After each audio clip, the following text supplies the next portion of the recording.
Tzu Chi's disaster relief team has arrived in Lamego Village, Mozambique to continue various missions. Brisbane Tzu Chi volunteers and the TIMA team conduct annual free clinic for the impoverished population in Tierra. Welcome to DaAi Headlines. I'm Lori Chen. Thank you for joining us. In Mozambique, Tzu Chi's disaster relief mission has entered its mid to long-term stage. Tzu Chi volunteers have arrived at the Lamego Village. Let's hear some of the villagers' amazing survival stories. Every day, volunteers will make the difficult trip into the affected areas to care for the survivors. Each affected resident's story is as true as the pure innocence of a child. Although the floods have receded, the damages still remain. This black line on the wall shows the actual water level of how high the flooding was. According to the village chief, when the floods came, he had escaped all the way to the rooftop of his house and stayed up there for a total of 2 days. As one can see, each household has their own incredible survival stories to tell.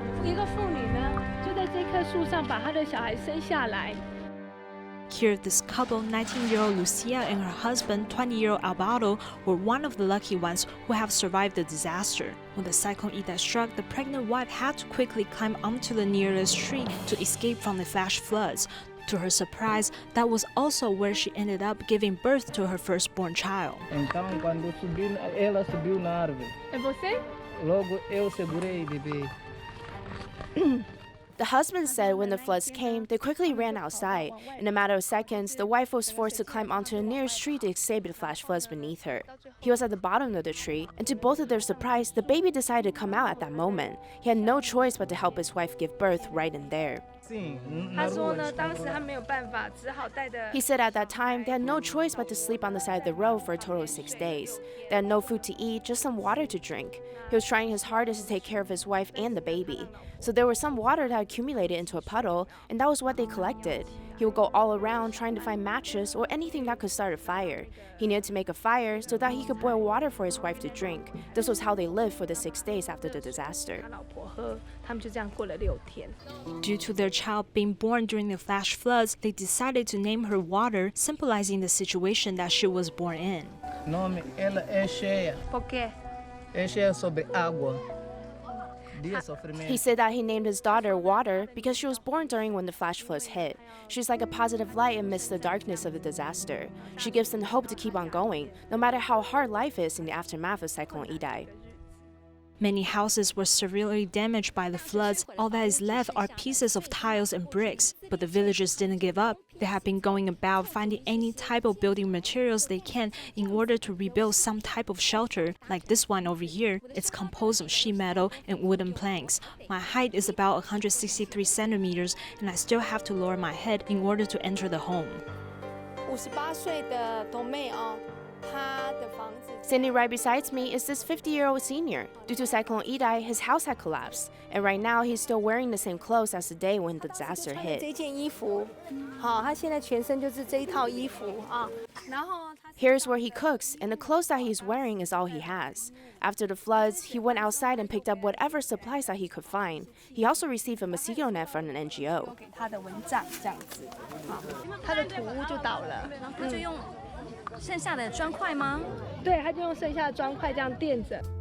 After knowing 50-year-old Julia's living conditions, it's hard to imagine what the future holds for her, as far as getting back to her feet again. The mosquito net is broken, so she's no longer able to hang it up the proper way. Therefore, at nighttime, she will put the mosquito net over her body. However, this doesn't really protect her from the many mosquito bites throughout the night. Each day is a challenge for the cyclone survivors. After seeing their hardships, these images will linger in your memories forever. Although it's a long journey to recovery, the residents are not giving up on the brighter future. With hope and courage, they will continue to rebuild their homes regardless of the many obstacles in their way. After the Ebola crisis broke out in 2014, U.S. teaching volunteers headed over to Sierra Leone to care for the affected individuals. Even though the epidemic has been suspended, teaching volunteers have never stopped caring for the local population. This time around, volunteers headed over to 2 different orphanages near Freetown to distribute multi-grain instant mix and aid supplies for the children.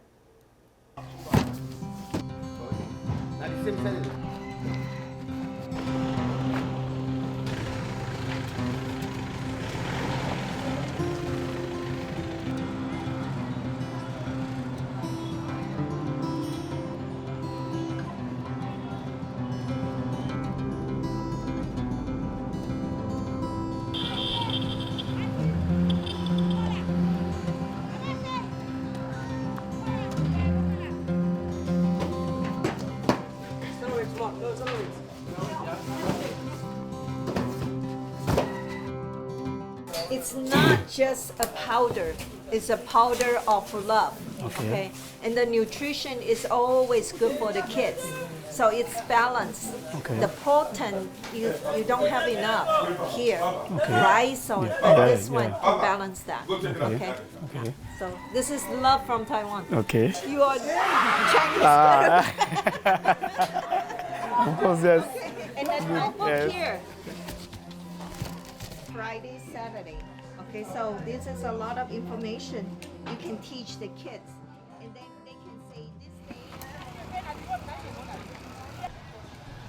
So this is the orphanage that we come to visit after Ebola. And pretty much Tzu Chi adopted this orphanage. Yeah, orphanage for disadvantaged children, both polio and different kinds of disabilities. Yes. Better with water. Hot water? Yeah. Well, the way they showed me, they said I should use hot water and then put the powder in the water, and then I mixed it, then I cooked it in the fire, and it resembled like porridge. I have about 29 children, and if it's 100 things, because they will be eating it morning, in the evening, and when they want to go to school. Working with Tzu Chi, that was the time really I just decided to be a volunteer, really to volunteer, because that was not on salary, but based on that I was really working to just, to make sure my colleague survivors, they benefit from most of this distribution and team when they are distribution. So it's not really the money, but the passion.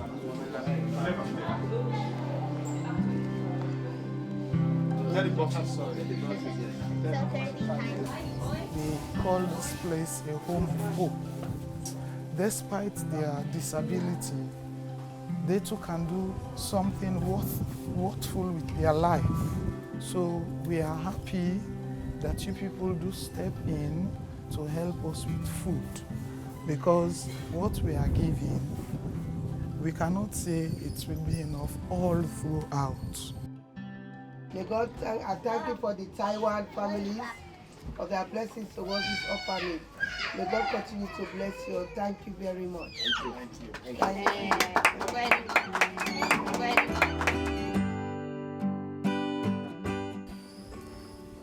One of my own joy is that when I see the way they are growing and the way they are improving, it's making me happy, because I know that if these ones graduate from this point, in the next 2 years, I will be sitting and say, oh, he was one of them here. And I believe with the love they share, they too tomorrow will go out to help the home to grow more and more and more high.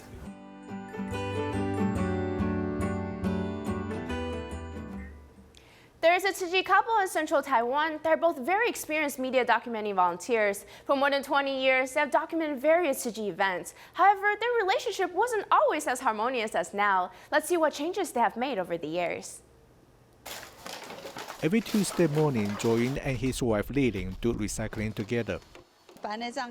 After the cataract surgery, the doctor told me to rest for 40 minutes after typing for 20 minutes.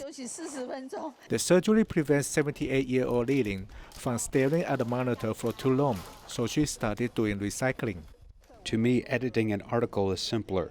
Joyin is 88 years old. He treats recycling as an exercise, but he still prefers to write articles. He has many students, so he focuses on editing articles. An article represents a refinement of language. It must be refined and flow smoothly. After they joined Tzu Chi and began documenting volunteers, this couple has appeared in many events for the past 20 years. Whether it's good, lucky, or unlucky, you can always feel different types of life. Lilin loves interviewing people, so she is considered a Joyin's student. However, she never likes her articles being edited. She is fast but unsettling sometimes, and her work is slightly unrefined, but her contents are good. The score for my Chinese was ranked second at elementary school. People who are capable tend to be a little arrogant, so I go along with her arrogance and let her develop her potential. Why can't he edit my article? I don't even want him to read it. For 20 years after they got married, they argued a lot. Later, they realized they were the support for each other from doing Tzu Chi's work. April 23rd marked their 52nd wedding anniversary. Both of them agree that they have become the irreplaceable companions on the Bodhisattva path. Another devoted documenting volunteer is 84-year-old Yang Yushou. She takes the bus every day to the Taichung Jingsi Hall, dedicated to recording Tzu Chi's every historical moments. This is the office of documenting volunteers. It's the fourth floor of Taichung Jingsi Hall. Yang Yushou's role here is like an editor-in-chief of a newspaper. I will check the scripts from a reader's perspective, not a Tzu Chi member. I supervise the scripts from an outsider's angle.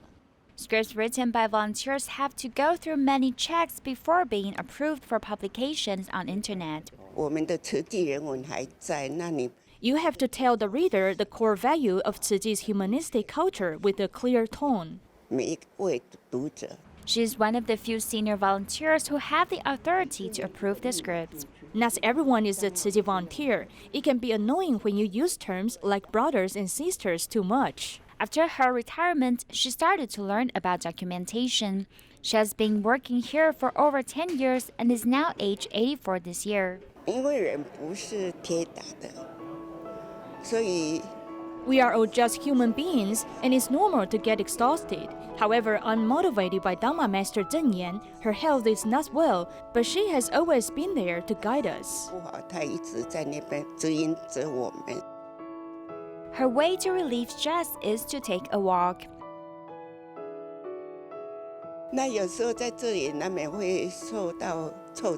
Sometimes when I feel frustrated, I will go to a Buddhist temple and cry in front of the Buddha.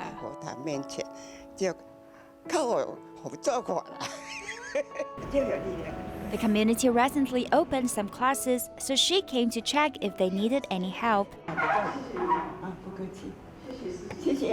Taking a bus to go back and forth from her house to the Jingsi Hall is her daily routine. Some people ask me that wouldn't my vision got deteriorated because I stare at the computer screen all day, but my vision is great. Yang Yushou has kept a young mind and dedicated her efforts to make every day meaningful.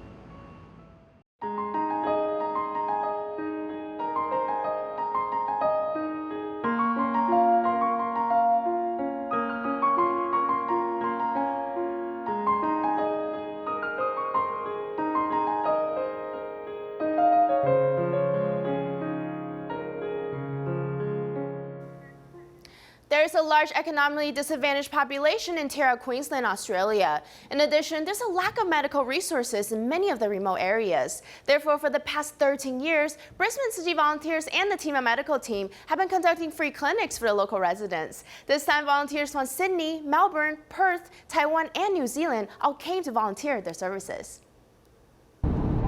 In the inland area of Terra, many residents live off of unemployment benefits. The nearest hospital is a 1.5-hour car ride away. That's why the Tzu Chi Medical Association in Brisbane has been providing free medical services for the 13th year in a row. In the very beginning, most of the residents complained about toothaches. This was because there wasn't a local dentist that was available to them. So, when they first came to the free clinic, their teeth were in very bad conditions. Many had to be extracted on the spot.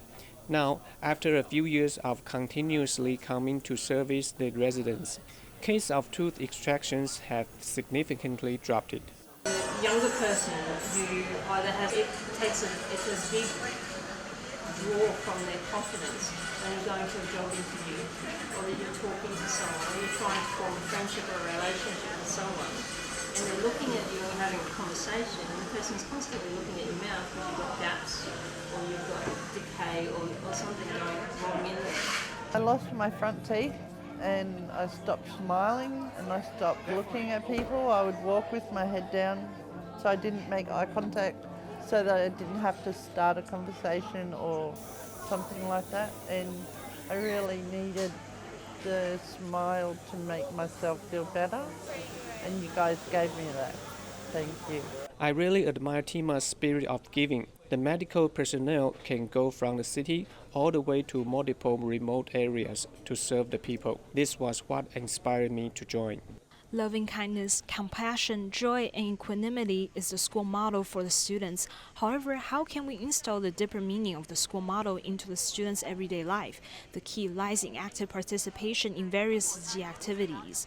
Due to how dentistry works in New Zealand and Australia, being quite similar, with very few people going to see the dentist because it's just so expensive, I thought that it would be a great idea to come here and learn from the TIMA members. Hopefully bring these precious know-hows back to New Zealand to conduct our very own free clinics. The annual free clinic is crucial in safeguarding the long-term health of the local residents. Have you ever heard of retinal detachment? Well, it can be quite a serious condition if left untreated. It can even lead to complete blindness in either one eye or both. There are two groups that are at high risk for this phenomenon to occur. Let's hear what the doctors have to say.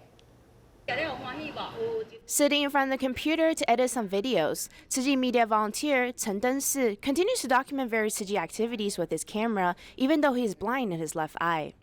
Right now, the vision in my left eye is completely non-existent. Even waving in front of it like this, I cannot even see the shadows of my hand. By relying on the remaining vision in his right eye, his daily life doesn't seem to be so affected. However, in reality, it took many years to get to the place where he is now. Sometimes when I'm walking, I can only see on this side. If I come across people I know that are walking on the left side of me, I won't notice their presence at all. When someone doesn't know about his eye condition, many will think that he's just a very unfriendly person, when in fact he just didn't even notice they were there. About 8 years ago, due to suffering from retinal detachment, the vision in his left eye was severely damaged. In the past few years, he has resorted to using only his right eye for sight, which greatly increases the burden on the eye as well. Right now, my right eye will get tired very easily due to overusage. Many times it will continuously tear up. The retina is the innermost layer of the eyeball, and it consists of many light-sensitive cells. Under normal circumstances, the retina is firmly attached to pigmented epithelium. Once it is detached, the vision is seriously affected. There are two groups that are most at risk for this phenomenon. The one that we're most afraid of is the direct consequences of severe myopia, which results in retinal detachment. The other group is people who suffer from diabetes. In the early stages of retinal detachment, there are specific symptoms, such as retinal tears or pulling that occurs. Symptoms like floaters is when the individual suddenly sees many black dots that are floating in front of them. The second symptom is seeing flashes of light. It's as if seeing a small light bulb that is just flashing in front of you. When retinal detachment occurs, the field of vision will be clearly obscured. When the retina is detached, its function will temporarily be disabled, so the field of vision will be covered in darkness. So usually what people experience is like having a black curtain that is covering up their view. Retinal detachment must be treated surgically. However, the success rate highly depends on the development of the damages. Doctors state that the best prevention methods for retinal detachment is starting from protecting your eyes from developing myopia. In the cases of people who already have nearsightedness, try to control it before 3.0 diopters. In addition, one must keep their blood sugar levels in check and try not to directly rub your eyes with your hands. We had introduced you to a small insect known as the black soldier fly last time. This process is still in its initial stages of development. Today we'll look at another method in dealing with food waste. Let's check out an in-depth report. This is the place where all our different wastes are fed. This is the mouth.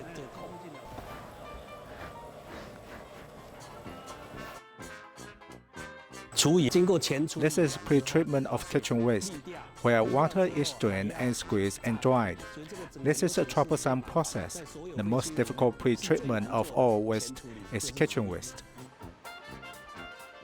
This is a test factory for National Zhongxing University. Professor Yang To Zhong is a lecturer in the Department of Soil and Environmental Sciences and is also a member of Academia Sinica.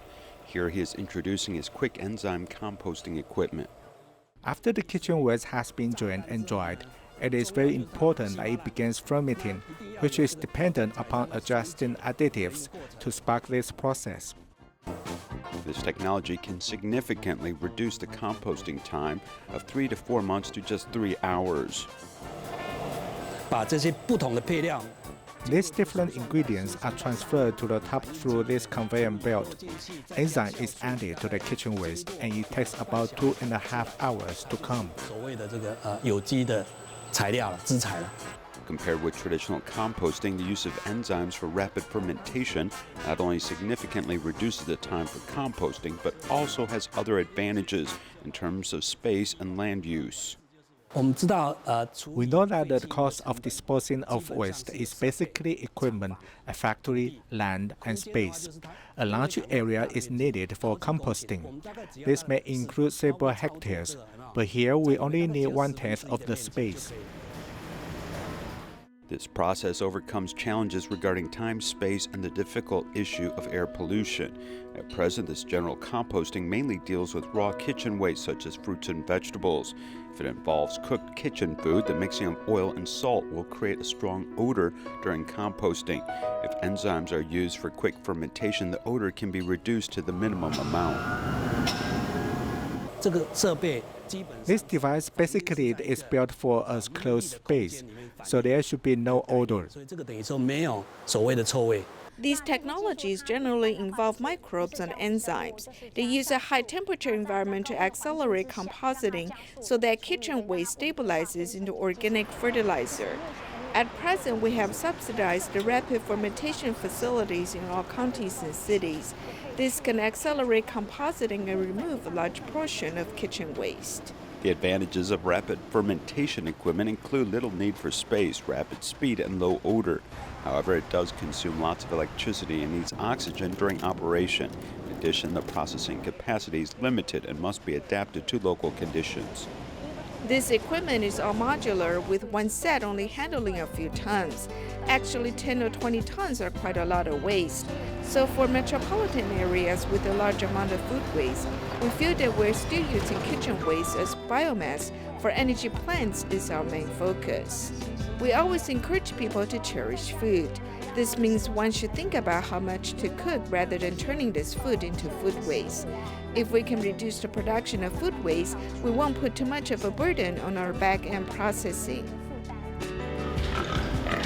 The crisis brought about by African swine fever has highlighted our problems managing food waste. For many, this is a critical turning point as alternative measures are needed. Consistent with principles of sustainability, many believe that we should really think about how much we should eat and how much we should cook to eliminate leftover waste. If we start now, we could avoid a much bigger crisis in the future. The 30-day Veggie Passport event has come to a close. The children at the Ebola Tzu Chi kindergarten did a wonderful job in promoting vegetarianism to the public. These little earth protectors will continue on their efforts in saving Mother Earth. Thank you for watching. See you next time.